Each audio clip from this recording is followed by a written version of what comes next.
माला पहराइए, फिर तलक कीजिए। ओम मंगलम भगवान विष्णु मंगलम गरुड़ध्वजा मंगलम पुंडरीकाक्षो मंगलायतनो हरि। हमारे भैया बंसराज जी बुलबुलिया से पधारे हैं, उनसे निवेदन है हमारे भैया इनके सहयोगी का माला पहना करके तिलक करेंगे, और हमारे भैया अंकित जी का जो बड़ा शिव जी का काम करते हैं, हमारे डॉक्टर साहब नन्हेलाल जी पधारे, उनसे निवेदन है आप जाकर के इनका तिलक करें, माल्यार्पण करें।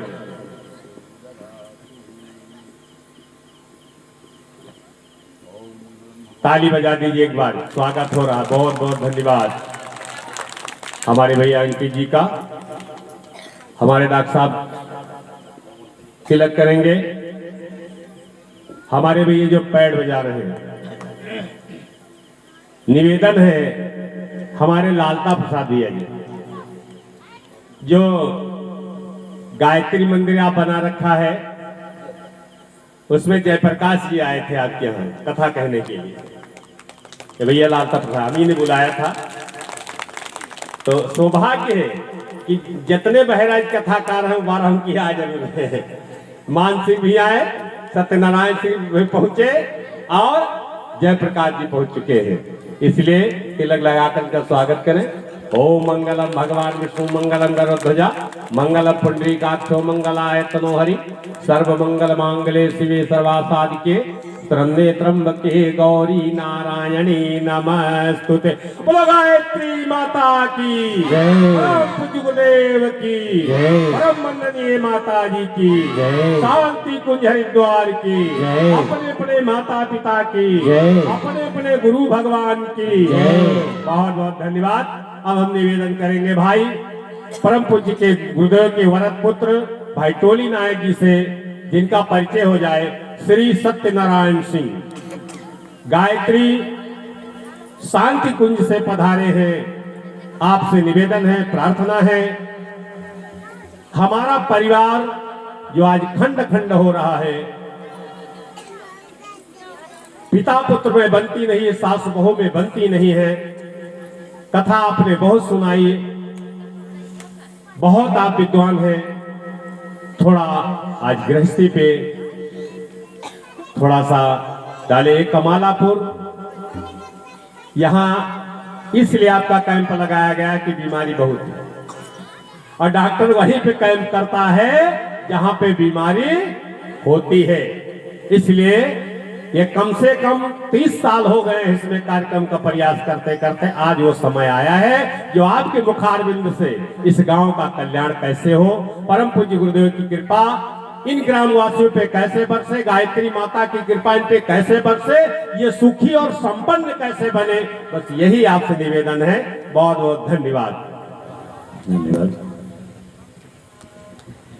बोले गायत्री माता की जय, यज्ञ भगवान की जय, वेद भगवान की जय, भारत माता की जय, भारतीय संस्कृति की जय, सत्य सनातन धर्म की जय, परम पूज्य गुरुदेव की जय, परम वंदनीय माता जी की जय। बोले सियावर रामचंद्र की जय, शंकर भगवान की जय, बजरंगबली की जय, समस्त देवी देवताओं की जय, आज के शुभ दिन की जय, समस्त भाई बहनों की जय। बोली श्रीमद् पावन प्रज्ञा पुराण की जय।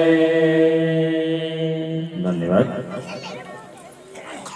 पंचकुंडे गायत्री महायज्ञ एवं श्रीमद् पावन प्रज्ञा पुराण की दिव्य ज्ञान गाथा जैसे इस महानतम धर्मानुष्ठान की आज इस तृतीय दिवस की सांध्यकालीन बेला में इस कमालापुर की पुण्यमयी धरती पर उपस्थित हमारे समस्त देवतुल्य भाइयों, शक्ति स्वरूपा माताओं बहनों एवं इस देश के उज्जवल भविष्य भावी कर्णधार नन्हे मुन्ने बच्चे बच्चे, निश्चित तौर पर हमारे आप सबके लिए बड़े सौभाग्य का विषय है। हम आप सभी लोग यहाँ पर आज तृतीय दिवस है और युग ऋषि के प्रखरतम विचारों को, उनके उस सृजनात्मक चिंतन को जो परंपरावाद की धारा से अलग हट करके और हमको आपको वर्तमान समय की समसामयिक समस्याओं का निदान प्रस्तुत करती है। ऐसे श्रेष्ठ चिंतन को आत्मसात कर रहे हैं यहाँ पर, क्योंकि जो प्रज्ञा पुराण की कथा है, इसके एक एक खंड, एक एक अध्याय, एक एक श्लोक जीवन जीने के सूत्र प्रदान करते हैं हमको आपको छोड़ने। हम जिंदगी कैसे जिए, अपने व्यक्तित्व का विकास कैसे करें। कहानियां तो बहुत होती, बहुत कथाएं होती, लोग सुनते हैं मनोरंजन के नाम पर, है? आते साहब हंसते हैं, गाते हैं, नाचते हैं, आंसू बहाते हैं और चले जाते हैं, बातें खत्म हो जाती हैं। लेकिन ये जो विचार है, ये युग ऋषि की जीवन की समग्र साधना का निचोड़ है, और जो इसलिए नहीं कहा गया। परम पूज्य गुरुदेव ने प्रज्ञा पुराण का इसलिए सृजन किया था कि पुराण रह ही नहीं गए थे, इसलिए कोई कथा लिखनी थी तो लिख दिया, नहीं। ये कोई दादा बाबा नानी काकी की कहानी नहीं। और दूसरी चीज, मैं एक बात और निवेदन करना चाहूंगा, ये जो अपने गायत्री परिवार के कार्यकर्ताओं की जो टोलियां चलती हैं कार्यक्रम कराने के लिए, परम पूज्य गुरुदेव ने ये टीम इसलिए नहीं खड़ी की थी कि संसार में कथावाचकों का अकाल पड़ गया था, इसलिए चलो कुछ पुरोहित और गढ़ दिए जाए, कथावाचक कम है, थोड़े कथावाचक और हो जाए, इसलिए नहीं सृजन किया था। उन्होंने इसलिए सृजन किया था कि कमी पड़ गई थी उनकी, कथावाचकों की कमी नहीं थी, कमी थी उनकी युग पुरोहितों की, जो इस संकल्पना को मूर्त रूप दे सके धरित्री पर। इस वयम राष्ट्रीय जागृम पुरोहिता, हम पुरोहित राष्ट्र को जीवंत और जागृत बनाए रखेंगे। इस संकल्पना के साथ ऋषियों के चिंतन को लेकर के समाज में जन जन तक पहुंचाने का कार्य संपादित कर सके। अरे जो कभी संघमित्रों ने किया था, जो कभी अशोक के पुत्र पुत्रियों ने किया था भगवान बुद्ध के जमाने में, और जो कभी प्रभु श्री राम के जमाने में ऋषि वानरों ने किया था, जो कभी कृष्ण के जमाने में ग्वाल वालों ने किया था, उस संभावना को पुनः साकार करना था धरित्री पर। और उसके लिए क्रांतिकारी चाहिए, उसके लिए युग सैनिक चाहिए, उसके लिए युग पुरोहित चाहिए। इसलिए परम पूज्य गुरुदेव ना, यही नहीं कि जो जीवा से भाषण दे सके, सिर्फ प्रवचन कर सके, सिर्फ कथा सुना सके, बल्कि उन लोगों की आवश्यकता थी जो अपने आचरण से ज्ञान की धारा जन जन तक पहुंचा सके। इसलिए गुरुदेव ने एक विश्व परिवर्तन की बेला में, युग परिवर्तन की बेला में यह प्रयास किया, और जो आज हमारे आप सबके सम्मुख उपस्थित है, इस दिव्य चिंतन को, इस ज्ञान गाथा को आत्मसात करेंगे हम आप सभी लोग। इस कथा क्रम का शुभारंभ करेंगे। इससे पूर्व हम निवेदन करना चाहेंगे कि एक बार आइए हम आप लोग चंद पंक्तियों में इस महानतम ज्ञान गाथा की महत्ता को, इसकी महिमा को श्रवण करेंगे, आत्मसात करेंगे। एक गीत के माध्यम से तदुपरांत कथाक्रम का शुभारंभ। और प्रज्ञा पुराण पावन युग ऋषि की है वाणी। सभी भाई बहन ताली बजाते हुए गाएंगे। और दुनिया पड़ी भार में, दुनिया पड़ी भार में, मुक्ति दिलाने वाले प्रज्ञा पुराण पावन युग ऋषि की है ये वाणी। प्रज्ञा पुराण पावन युग ऋषि की है ये वाणी। प्रज्ञा पुराण पावन युग ऋषि की है ये वाणी। प्रज्ञा पुराण पावन युग ऋषि की है ये वाणी।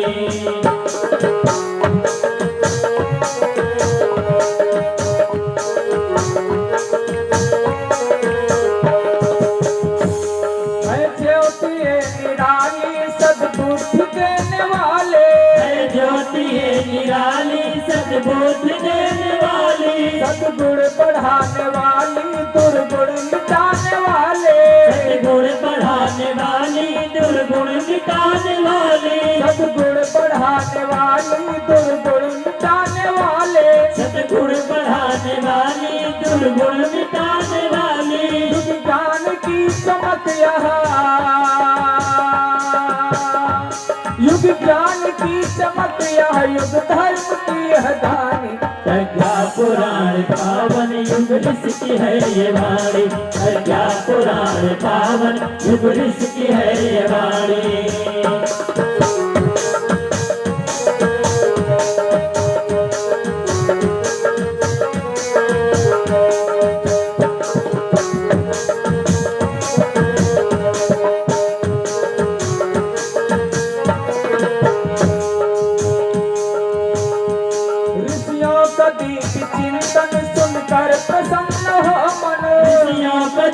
चिंतन सुनकर प्रसन्न हो मन। जाए मन का क्रंदन जीवन बने का उपवन। जाए मन का क्रंदन जीवन बने का उपवन। जाए मन का क्रंदन जीवन बने का उपवन। जाए मन का क्रंदन जीवन बने का उपवन। हर भ्रांति दूर होगी हो, हर भ्रांति दूर होगी ऐसी है कहानी। प्रज्ञा पुराण पावन युग ऋषि की है ये वाणी। प्रज्ञा पुराण पावन युग ऋषि की है ये वाणी।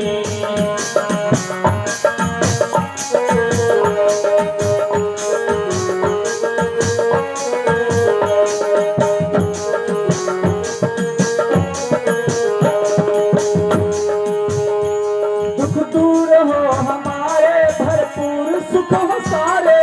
दूर हो हमारे भरपूर सुख हो सारे। कलमस कसाए भागे के वक्त सबका जागे। कलमस कसाए भागे के वक्त सबका जागे। कलमस कसाए भागे के वक्त सबका जागे। कलमस कसाए भागे के वक्त सबका जागे। पावन पुराण सुनकर पावन पुराण सुनकर शुभ जाते हैं जलानी। प्रज्ञा पुराण पावन युग ऋषि की है ये वाणी। प्रज्ञा पुराण पावन युग ऋषि की है ये वाणी।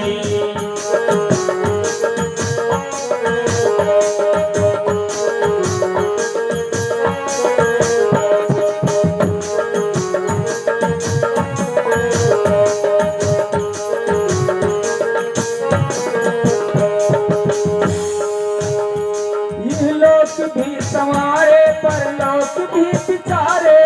लोक भी संवारे परलोक भी बिचारे। परिवार में सभी जन सबके बने सहारे। परिवार में सभी जन सबके बने सहारे। परिवार में सभी जन सबके बने सहारे।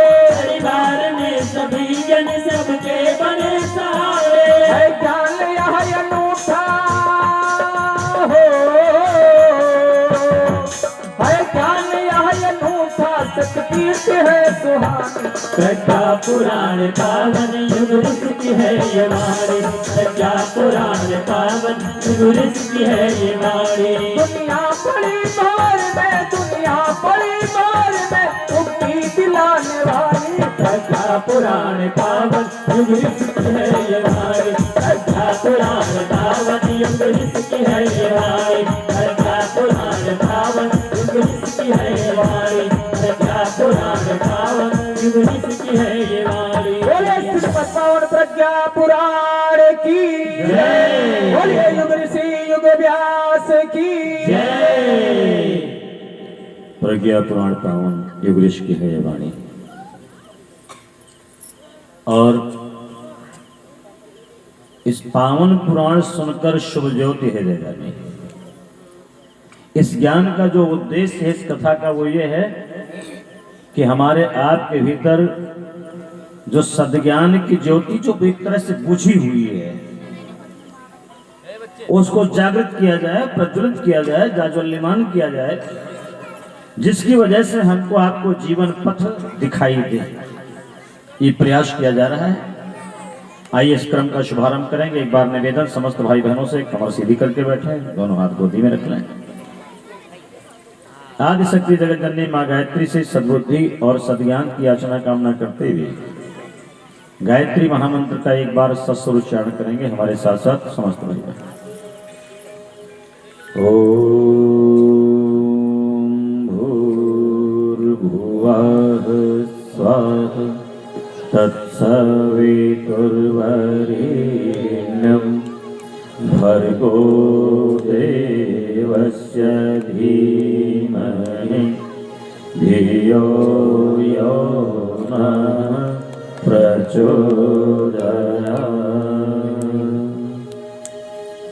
ॐ अज्ञानतिमिरान्धस्य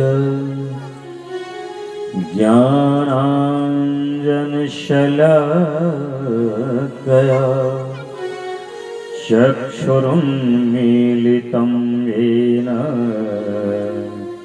तस्मै श्रीगुरवे नमः।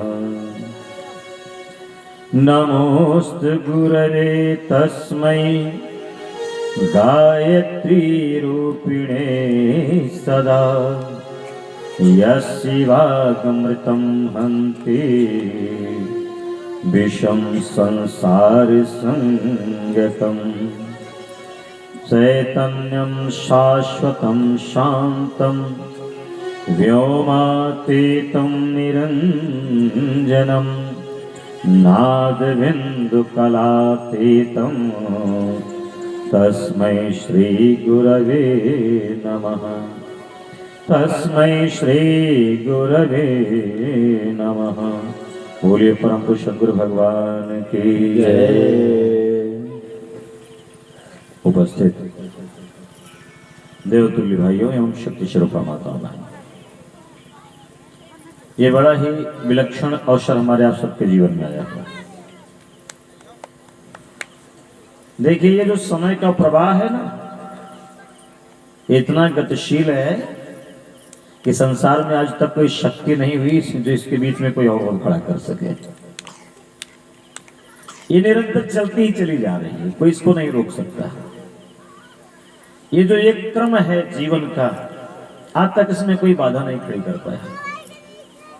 बच्चे को जन्म देने से, जन्म लेने वाले बच्चे को बालक से किशोरावस्था में आने पर, और किशोरावस्था से युवावस्था में आने पर, और युवावस्था से बुढ़ापा आने पर, और बुढ़ापे के बाद में फिर काल कौलित होने पर, इस प्रक्रिया में आज तक कोई बाधा नहीं खड़ी हो पाई। ये अनवरत शाश्वत गतिमान है, निरंतर चल रहा है। जीवन का प्रवाह, ये समय का प्रवाह, ये गतिमान है, और ये युग युगांतरों से यूं ही ऐसे चलता चला जा रहा है। लेकिन हमारे जीवन के उस समय की सार्थकता सिद्ध हो जाती है। कौन से समय की? जो समय हम लोकोपयोगी कार्यों में लगाते हैं, जो समय हम भगवान के उपासना में लगाते हैं, उनके अभियान में लगाते हैं, और जो समय हम आत्मचिंतन में लगाते हैं, आत्म परिष्कार में लगाते हैं। आज भाई जोड़ी मिल गई है।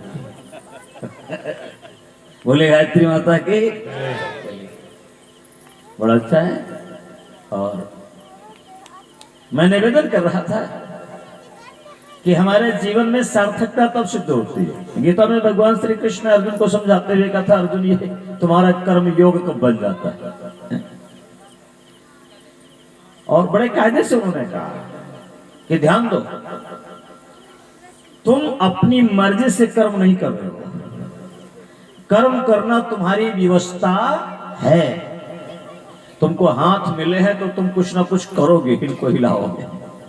तुमको पैर मिले हैं तो ये चलेंगे जरूर, ये तुम्हारी व्यवस्था है। तुमको आंख मिली है तो देखना तुम्हारी व्यवस्था है। कान मिले हैं तो तुमको सुनना तुम्हारी व्यवस्था है। अरे मुंह है तो जीवा है तो बोलना तुम्हारी व्यवस्था है। ये कोई सांस तुम्हारी मर्जी से आ जा रही क्या? नहीं, तुम सोच रहे हो शायद मैं कर्म कर रहा हूं। अरे तुम कर नहीं रहे हो, ये हो रहा है, ये हो रहा है। तुम सांस अपनी मर्जी से नहीं ले रहे हो, सांस ये तुम्हारी आ जा रही है स्वतः है। इसलिए इसको तो करना ही करना है। ऐसा थोड़ी नहीं जब मैं कर रहा हूं, कर नहीं रहे हो, ये हो रहा है, करना तुम्हारी व्यवस्था है। लेकिन ये कर्म, ये एक सबसे खास बात बताई उन्होंने कि ये तुम्हारी व्यवस्था नहीं है। हाथ है तो कर्म करना तुम्हारी व्यवस्था है, लेकिन तुम अपने हाथों से कुकर्म करो या सुकर्म करो, ये तुम्हारी व्यवस्था नहीं है। तो इन हाथों से चाहो तो किसी को गिरा भी सकते हो, और चाहो तो किसी गिरे हुए को उठा भी सकते हो। ये पैर है तो चलना तुम्हारी व्यवस्था है, लेकिन ये तुम्हारी व्यवस्था नहीं कि तुम रात के अंधेरे में उबड़ खाबड़ जमीन फांदते हुए लांगते हुए नदी नाला और तुम नौटंकी ड्रामा नाच देखने चले जाओ या कमालापुर में तुम कथा सुनने चले जाओ। ये तुम्हारी व्यवस्था नहीं है, ये तुम्हारे अपने आप पर डिपेंड करता है, निर्भर करता है। ये व्यवस्था नहीं तुम्हारी। भगवान ने तुमको कान दिए हैं तो सुनना तुम्हारी व्यवस्था है, लेकिन ये तुम्हारी व्यवस्था नहीं है कि तुम कान में खोटी लगा करके इल्मी फिल्मी गंदे भद्दे गीत ही सुनो या तुम भगवान के भजन सुनो, प्रज्ञा गीत सुनो। ये तुम्हारी व्यवस्था नहीं। तुम्हारी व्यवस्था है आंखें को देखना तुम्हारी व्यवस्था है, लेकिन ये तुम्हारी व्यवस्था नहीं है कि तुम इन आंखों से देवी देवताओं के चित्र देखते हो, सत्य साहित्य का अध्ययन करते हो इन आंखों से, अथवा इन आंखों से अश्लील साहित्य पढ़ते हो, अथवा इन आंखों से रंग धड़ंग हीरो हीरोइनों के चित्र देखते हो। ये तुम्हारी व्यवस्था नहीं है। सांस लेना तुम्हारी व्यवस्था है, लेकिन ये तुम्हारी व्यवस्था नहीं है कि तुम कचरे और कूड़े के ढेर पर खड़े होकर के गंदी हवा में सांस लेते हो या किसी फुलवारी में जाकर के सुगंधित और सुरभित हवा में सांस लेते हो। ये तुम्हारी व्यवस्था है। और जब व्यक्ति अपनी इंद्रियों का इस तरह से अपनी विवेकशीलता के अनुरूप श्रेष्ठतम सदुपयोग करता है, बस वहीं उसका सामान्य सा कर्मयोग बन जाता है। आप अपने इंद्रियों को किस ओर ले जा रहे हैं, यही से आपका कर्मयोग का आरंभ होता है। तो हमारा समय जो इधर उधर जा रहा है बेवजह के कार्यों में, अरे वो योग कब बन जाता है, जब हम उसको भगवत कार्यों में लगाना आरंभ करते हैं। आप यहाँ पर आए हैं अपने जीवन का बहुमूल्य समय निकाल करके, और किस लिए यहाँ पर? ये हमारे भाई साहब कितने दिन से लगे हुए हैं मुझे पता नहीं। गांव के लोग कितना प्रयास कर रहे हैं, जमीन को कैसे लेवल में लाए होंगे, जहां पर कार्यक्रम करना है इनको कितनी मेहनत करनी पड़ी होगी, किसी को अंदाजा नहीं है। और एक बात और तय है, इसमें जिन्होंने पुरुषार्थ किया है, जिन्होंने श्रम किया है, उनका कोई स्वार्थ भी नहीं है, चाहे वो भाई हो चाहे बहने हो, कि नहीं साहब कार्यक्रम समाप्त हो जाएगा तो इनको इतना इतना हिस्सा मिलेगा इसमें, या इनको ये तनख्वाह मिलनी है, इनको ये वेतन मिलना है साहब। इसलिए नहीं, निस्वार्थ भाव से, और इसलिए क्योंकि उनको पता है कि यह एकमात्र कल्याण का पथ है। बैठ करके हम थोड़ी देर आत्मचिंतन करेंगे, आत्म सुधार की ओर, चूंकि आज विश्व विनाश की कगार पर खड़ा है, और ऐसे समय में हम आप अगर थोड़ा सा पुरुषार्थ, जब चारों तरफ आग लगी हुई हो, उसमें से अगर हम कहीं 1 लोटा 2 लोटा अपने घर का पानी उस आग को बुझाने में इस्तेमाल करते हैं, तो कहीं ना कहीं वो हमारी सामर्थ्य की सार्थकता सिद्ध हो जाती है। यहाँ आपके सामर्थ्य की पूंजी की सार्थकता सिद्ध होने जा रही है इस महानतम धर्मानुष्ठान में, क्योंकि ये सामान्य कार्यक्रम नहीं है मित्र, बड़ा मूल्यवान क्रम है ये। इस समय युग परिवर्तन की बेला में आपके पुरुषार्थ की सार्थकता सिद्ध होने का ये क्षण आया हुआ है। ये प्रज्ञा पुराण की कथा सामान्य कथा नहीं। मैं निवेदन कर रहा था, आज जो कभी भाई साहब ने भी कहा, और कल ये विषय जो प्रज्ञा पुराण की कथा में आया भी था, और वो विषय ये था, छूट गया था प्रकरण संस्कार प्रकरण। संस्कार प्रकरण हम आप सबने कल कथा में श्रवण किया था कि महर्षि अष्टावक्र जी को ब्रह्म ज्ञान की उपलब्धि कहाँ हुई थी? मां के गर्भ में हुई थी और संस्कारों के द्वारा हुई थी। हमारे यहाँ संस्कारों की प्रक्रिया के विषय में कहा जाता है कि संस्कार व्यक्ति के व्यक्तित्व के निर्माण की व्यवस्था का नाम है। हम मनुष्य का श्रेष्ठतम सृजन कैसे करें? ये संस्कारों के द्वारा ही संभव है। सम्यकरणम संस्करणम यो संस्कार। किस तरह से हम सृजन करते हैं? एक व्यवस्थित तरीके से निर्माण करते हैं। महान मीमांसक कुमारी भट्ट जी लिखते हैं तंत्र वार्तिक नामक ग्रंथ में, योग्यताम चादधाना क्रिया संस्कार इत्युच्यते। संस्कार वे क्रियाएं हैं, वे रीतियां हैं जिनके माध्यम से हम अयोग्य को सुयोग्य बनाते हैं, निकृष्ट को उत्कृष्ट बनाते हैं। ये पैरों तले रौंदी जाने वाली मिट्टी ये जब संस्कारित हो जाती है ना, कुम्हार के हाथ में पड़ जाती है, तो गूंथ करके सांचे में ढाल करके खिलौना बना करके पका करके रंग रोगन जब करके बाजार में रख दी जाती है, तो इस मिट्टी की कीमत हो जाती है। अभी तो कोई मूल्य नहीं साहब, आप रौंद रहे हैं, और तब ना वो पूजी भी जाती है। किसी देवी देवता की मूर्ति बना दी तो उसके प्रति आपका मस्तक झुक जाएगा। इतनी कीमत उस मिट्टी की हो जाती है। क्या साहब, वो क्या हुआ? संस्कारित कर दी गई मिट्टी।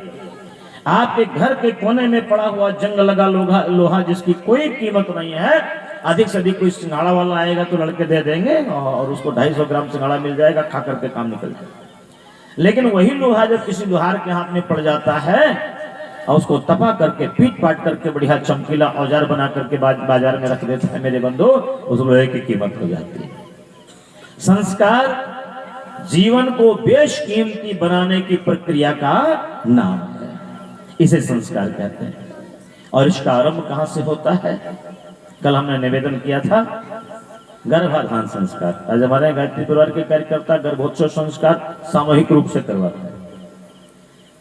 कल चर्चा चल रही थी कि आपके मन के भीतर एक संकल्पना जागृत हो कि हमें सुसंतति की आवश्यकता है, तभी से साधना में लग जाइए। और साधना के दौरान गुरुदेव का एक वाक्य याद कर लीजिए। गुरुजी ने अपने प्रवचन में खुद कहा था कि बेटे, इस युग परिवर्तन की बेला में दैवी सत्ताएं धरित्री पर उतरने के लिए अंतरिक्ष में आकुल व्याकुल हो रही, लेकिन वो कहां उतर जाए उनको उपयुक्त मनोभूमि नहीं मिल रही, उनको उपयुक्त कोख नहीं मिल रही, कहां उतर जाए। क्योंकि ध्यान रखना मित्रों, दैवी सत्ताओं को उतारने के लिए उनके लिए उपयुक्त वातावरण बनाना पड़ता है, राक्षसों के लिए नहीं। कभी यज्ञ में राक्षसों का आह्वान नहीं किया जाता, देवावाहनन कहा जाता है।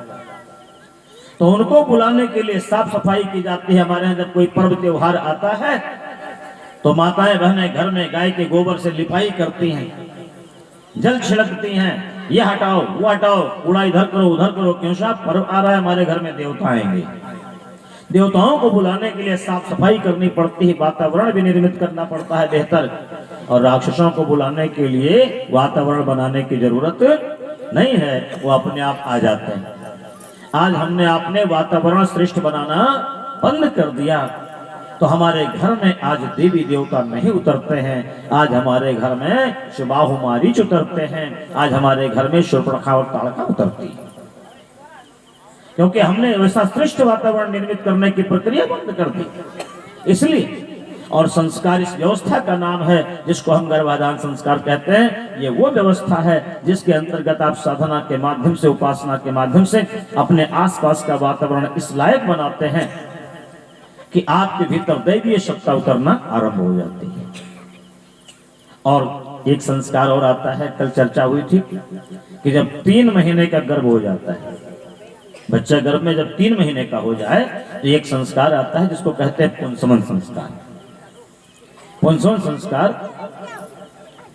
ये संस्कार क्यों किया जाता है? सब अभी तो बालक गर्भ में, अभी कोई संस्कार करने की क्या जरूरत है? ध्यान रखना, बच्चे माँ के पेट से ही सीखना आरंभ कर देते हैं।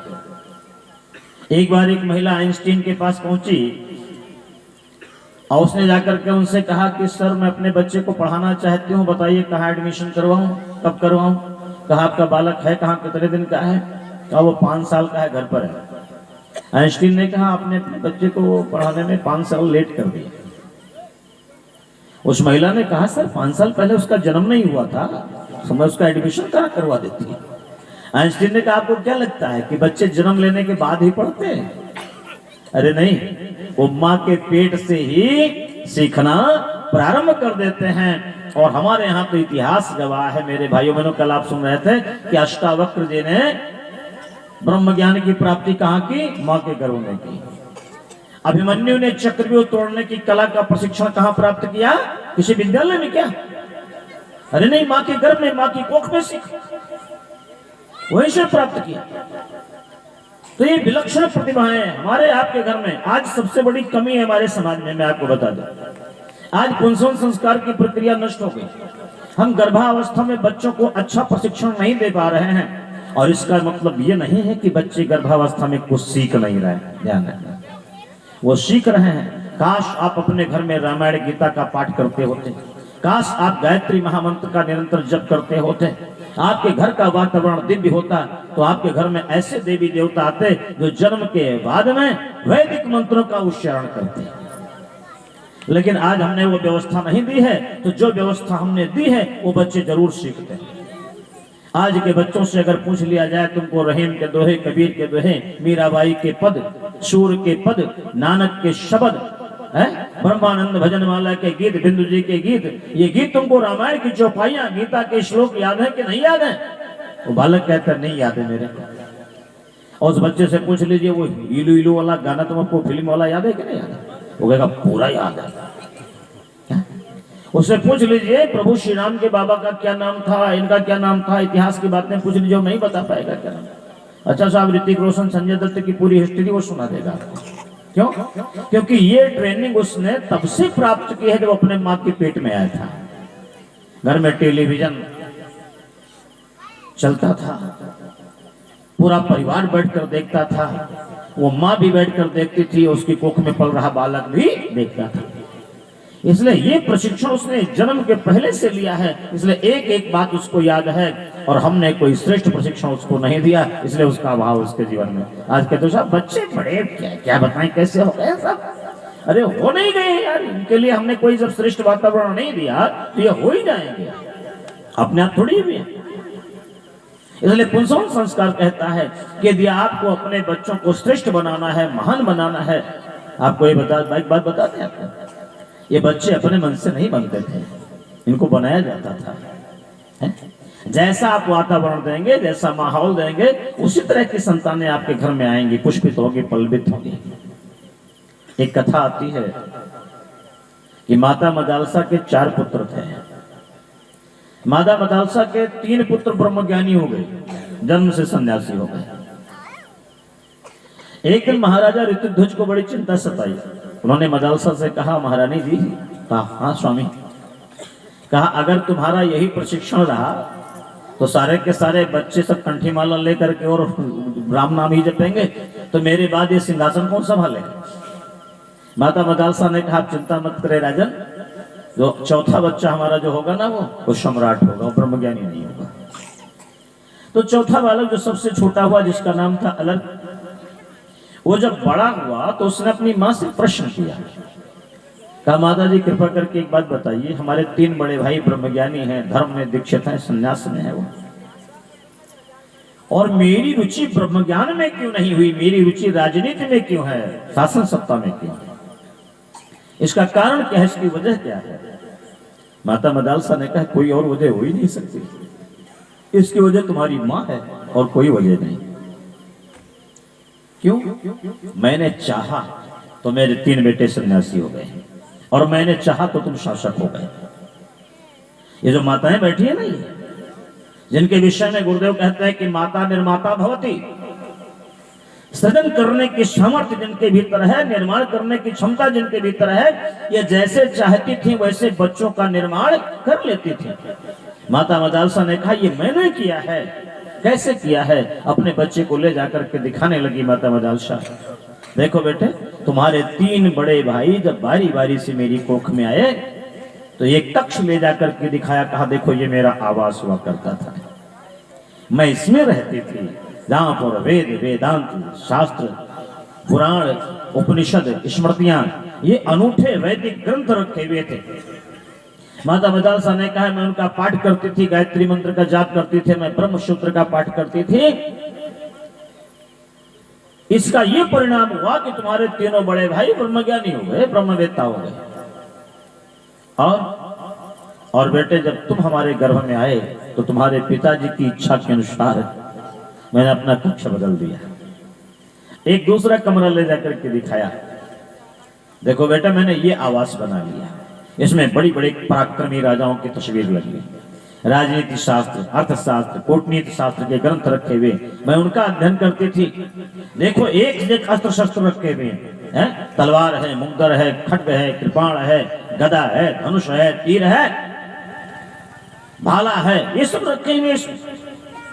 मैं अस्त्रों शस्त्रों का संचालन करती थी, मैं घुड़सवारी करती थी, मैं युद्ध के मैदान में जाती थी और सेना का नेतृत्व भी करती थी उन दिनों। और उसका यह परिणाम हुआ कि बेटे आज तुम एक कुशल शासक के रूप में हमारे सामने उपस्थित हो। मित्रों, ये कौन करता था? ये माताएं जैसा चाहती थी वैसा अपने शिशुओं का निर्माण कर लेती थी, और इसका प्रशिक्षण गर्भावस्था से ही बच्चों को दिया जाता था, और इस प्रक्रिया का नाम था पुंसवन संस्कार।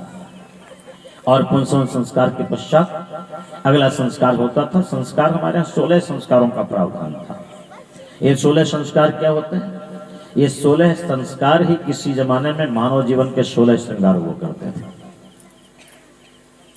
ये 16 प्रकार की ऐसी सीढ़ियां, ऐसे सोपान हुआ करते थे जिनमें एक एक सीढ़ियों पर कदम रखता हुआ व्यक्ति मानव से महामानव और देव मानव, नर से नारायण स्तर तक की यात्रा को सफल बनाता था। इस लक्ष्य को उपलब्ध होता था संस्कारों के द्वारा। कहा गया संस्कार ही मनुष्य को महान बनाता है। और जिस व्यक्ति के भीतर संस्कार नहीं है, साहित्य संगीत कला विहीना, साक्षात पशुपुच्छ विषाणहीना, तृणम न खादत साजियो माना तदभाग धेयम परमं पशुना। एक संस्कार विहीन व्यक्ति में और एक जानवर में इतने अंतर होता है कि उसके सींग पूंछ है, इसके सींग पूंछ नहीं है, बस इतने अंतर होता है, बाकी कोई अंतर होता नहीं। इसलिए संस्कार हमारे प्रत्येक व्यक्ति के व्यक्तित्व के विकास की धुरी का उस आधार स्तंभ का नाम है संस्कार। मेरे मित्रों, 5वें संस्कार के पश्चात जब बच्चे का जन्म होता था तो जन्म के बाद बच्चे का संस्कार होता था नामकरण संस्कार। नामकरण संस्कार का अर्थ यह है, इस संसार में सृष्टि का कोई ऐसा घटक नहीं है जिसका नाम न हो। आपके गांव का नाम है, पूर्वी पालों के नाम है, शहरों के नाम है, नगरों के नाम है, सड़कों के नाम है, गली गलियारों के नाम है, नदी नालों के नाम है, पर्वत पहाड़ों के नाम है, वृक्ष वनस्पतियों के नाम है, कीड़ों मकोड़ों के नाम है, जीव जंतुओं के नाम है, पशु पक्षियों के नाम है, घास फूस तक के नाम है। ऐसा कुछ भी नहीं है सृष्टि का एक कण भी जिसका नाम न हो, सबका नाम है। तो ऋषियों ने चिंतन किया कि सृष्टि की सर्वोत्तम कलाकृति परमात्मा की ये मनुष्य जो सबसे उत्तम है, ये धरती पर आए और इसको नाम न दिया जाए तो कहां उचित होगा। इसलिए नाम रखने की व्यवस्था बनाई। और नाम इतना महत्वपूर्ण होता है, नाम के विषय में कहा जाता है कि नाम काल नहीं खाए, नाम को समय भी नहीं समाप्त कर पाता है। तो जो नाम रखने की प्रक्रिया, जो नामकरण संस्कार रखा ऋषियों ने, ऐसे सामान्य से नहीं रखा जैसे आजकल हमारे यहाँ रखते हैं नाम बच्चों के। ये कोई नाम रखने का तरीका है क्या? अभी कुछ दिनों पहले जब हमारा समाज पढ़ा लिखा नहीं था, एडवांस नहीं था, तब नाम रखे जाते थे। उस समय कैसे नाम रखे जाते थे? उस समय नाम रखने का एक प्रावधान हुआ करता था। एक बार हमारे यहाँ एक बूढ़ी माता बगल की दौड़ती हुई आई, घर में बोली, भैया भैया। हम बोले क्या बात? वो बोली सुकई आए हैं। हमने समझा सुकई का है। कहा सुकई का है? कहा वो पोता हुआ है, शुक्रवार है ना। कमाल है, ये भी कोई नाम रखने की विधा है? बालक शुक्रवार को पैदा हो जाए सुकई नाम रख दो, बुधवार को पैदा हो जाए बुधई नाम रख दो, मंगलवार को पैदा हो जाए मंगरे नाम रख दो, इतवार को पैदा हो जाए इतवारी नाम रख दो। ऐसे नाम रखा जाता है क्या? बोला बच्चों का जरा बताइए। दौड़े मंगरे बुद्धू घसीटे, दो आदमी जा रहे थे, आमने सामने मिल गए। एक उधर से आ रहा था, एक इधर से जा रहा था। एक ने पूछा तुम्हारा क्या नाम है? तो उसने कहा कि घसीटा। दोनों हकलाते थे। तो उसने कहा तुम्हारा क्या नाम है?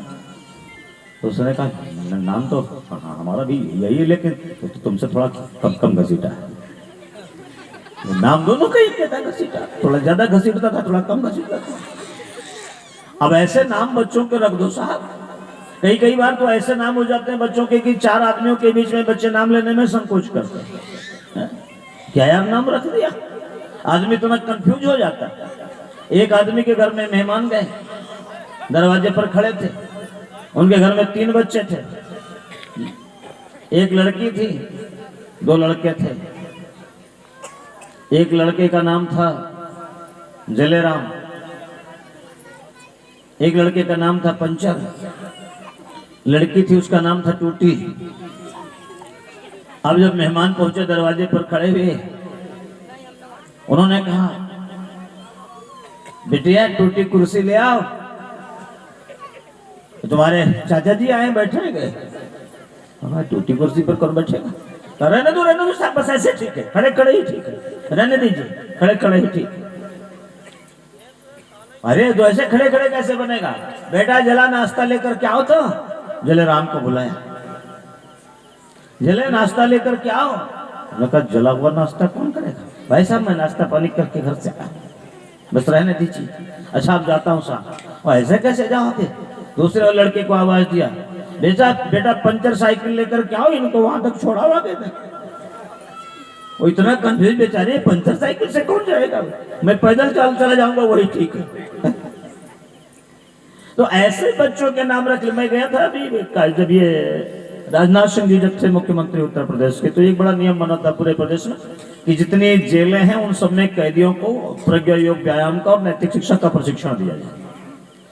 तो उसमें मैं भी गया 3 बार जेल, मतलब प्रशिक्षण देने के लिए कैदियों को, और वैसे नहीं गया था। तो मैं गया तो वहां पर जब चीफ साहब थे आवाज दे रहे थे कैदियों को, तो बुला रहे थे टमाटर लाल, मिठाई लाल हाजिर हो। तो हमने कहा ये आपने सब्जी को और मिठाई को काहे बंद करके रखा है जेल में? तो कहा नहीं वो सब्जी मिठाई नहीं, वो नाम है उनका। अभी किसी का नाम रख दो टमाटर, किसी का नाम रख दो ये मतलब मिठाई लाल, ये कोई नाम रखने का तरीका है? ऐसे नाम रखे जाते हैं। पुराने जमाने में जब लोग पढ़े लिखे नहीं थे तो ऐसे बच्चों के नाम रखते थे। और हम आज पढ़ लिख गए, हम पढ़ लिख गए, लेकिन नामकरण की व्यवस्था फिर भी ठीक नहीं है। हम पढ़ लिख करके एडवांस हो गए तो हमने बच्चों के नाम वो रखने शुरू कर दिए जो कभी अंग्रेज लोग अपने कुत्ते बिल्लियों के नाम रखते थे। ढिंची, पिंटी, टिंकू, पिंकू, लिच्ची, पिट्टी, इस तरह के पता नहीं क्या, पप्पी, लप्पी, टप्पी, इस तरह के नाम बच्चों के रखे जाने लगे। यार क्या नाम रखने का तरीका है? नाम हमारे यहाँ विधान है कि नाम ऐसे रखिए जो सार्थक हो, जो गुणवाचक हो, क्योंकि कहा जाता है यथा नामे तथा गुणे। आप जैसा बच्चों का नाम रखेंगे उसके अनुरूप उनके भीतर गुणों का विकास होना आरंभ हो जाएगा। इसलिए श्रेष्ठ नाम रखो। नंद बाबा को अपने दोनों बच्चों के नाम रखवाने हुए तो ऐसे नहीं रखा। आचार्य गर्ग जी आए, उनके द्वारा यज्ञ हुआ, हवन हुआ, तब जाकर के बालकों का नामकरण संस्कार हुआ। ऐसा नहीं साहब कि दिन पैदा हुए थे इतवार को तो अच्छा तो इतवारी नाम रखा, ऐसे थोड़ी नाम रख दिया था। और राजा दशरथ को भी जब अपने 4 बच्चों के नाम रखवाने हुए तो ऐसे नहीं रख दिया। उनके भी बालक किसी न किसी दिन ही पैदा हुए होंगे, तो दिन के आधार पर नहीं नाम रखा। उनको जब नाम रखना हुआ तो अपने गुरु वशिष्ठ जी महाराज को बुलाया, यज्ञ हवन पूजा पाठ के माध्यम से नामकरण किया गया। बाबा गोस्वामी तुलसीदास जी लिखते हैं कि नामकरण कर अवसर जानी, वंदे वेद मातरम। ओ नामकरण कर अवसर जानी, वंदे वेद मातरम। धूप बोली पठे मुनि ज्ञानी, वंदे वेद मातरम। ओ धूप बोली पठे मुनि ज्ञानी, वंदे वेद मातरम। करी पूजा भूपति असभाखा, वंदे वेद मातरम। वंदे वेद मातरम। ओम करी पूजा भूपति असभाखा, वंदे वेद मातरम। वंदे वेद मातरम। धरिए नाम जो मुनि गुण राखा, वंदे वेद मातरम। धरिए नाम जो मुनि गुण राखा, वंदे वेद मातरम। धरिए नाम जो मुनि गुण राखा, वंदे वेद मातरम। धरिय नाम जो मुनि गुनि राखा। हे गुरुदेव, गुणों के आधार पर बच्चों का नाम रखिए। नाम गुणवाचक रखे जाते थे। जिस बोतल में जो दवा भरनी है वही लेबल उस पर चिपकाइए, कुछ और मत लगा देना। किसी तरह का भ्रम न हो, नाम के साथ उसका पूरा का पूरा जीवन क्रम जुड़ा हुआ रहता था। इसलिए गुणों के आधार पर बालकों के नाम रखे जाएं, इसे नामकरण संस्कार कहते हैं। मैं आप सबके निवेदन करना चाहता हूँ, यहाँ आज भी यज्ञ हुआ है, कल भी यज्ञ होगा, और यज्ञ में नामकरण संस्कार हो सकते हैं। आपके यहाँ छोटे छोटे बच्चे होंगे घर में, अगर आप उनको टिंकू पिंकू पप्पू लप्पू पप्पी टप्पी कह करके बुलाते हो, या ढोड़े मोंगरे बुद्धू खैरू घसीटे कह करके, तो आप यहाँ पर ला करके अपने बच्चों के अच्छे गुणवाचक नाम यहाँ यज्ञ प्रक्रिया के अंतर्गत रखवा सकते हैं। यहाँ पर कोई शुल्क नहीं पड़ेगा उसका है? यहाँ पर अच्छे नाम रख दिए जाएंगे बालकों के। आप अपने बच्चों को लेकर के आइएगा, यहाँ अपना नाम लिखा दीजिएगा कि मेरे बच्चे का नामकरण संस्कार होना है। यहाँ पर थोड़ी व्यवस्था लगती है, पूजा की सामग्री यहाँ पर है ही, बस थोड़ी व्यवस्था हो जाए तो आप कर लीजिएगा। थोड़ा सा शहद है जो नामकरण में लगता है, बाकी सब यहाँ सामग्री, तो नामकरण संस्कार हो सकता है। नामकरण संस्कार के पश्चात अगला संस्कार होता था मित्रों अन्नप्राशन संस्कार। जब बालक कुछ खाने के लायक हो जाए तो ये एक संस्कार है। आजकल गांव घर में कहते हैं मड़चट्टन है, सच होता है बच्चों, मड़चट्टन कहते हैं, यह अन्नप्राशन संस्कार है। नहीं साहब किसी दिन कुछ बना करके बच्चे को माड़ चटा दो, खीर खिला दो, या नाम, ऐसे नहीं होता था किसी देवी देवता के स्थान पर। इसके पीछे एक दर्शन है, इसको समझने की आवश्यकता है। हमारे यहाँ अन्न की शुद्धि पर बहुत ज्यादा दबाव दिया गया है। बचपन से ही बच्चे को क्या खिलाना है क्या नहीं खिलाना है, इस पर बिना विचार किए आप बालक को ऐसे कुछ खिलाइए मत, क्योंकि आहार की शुद्धता पर बड़ा दबाव दिया गया हमारे यहाँ सनातन संस्कृति में। गीता में भगवान श्री कृष्ण कहते हैं आहार शुद्धो सत्य शुद्धि सत्य शुद्धो ध्रुवा स्मृति। यदि आपका आहार ठीक रहेगा, कहा जाता है कि जैसा करें आहार वैसे बने विचार, और जैसा खाओ अन्न वैसा बने मन।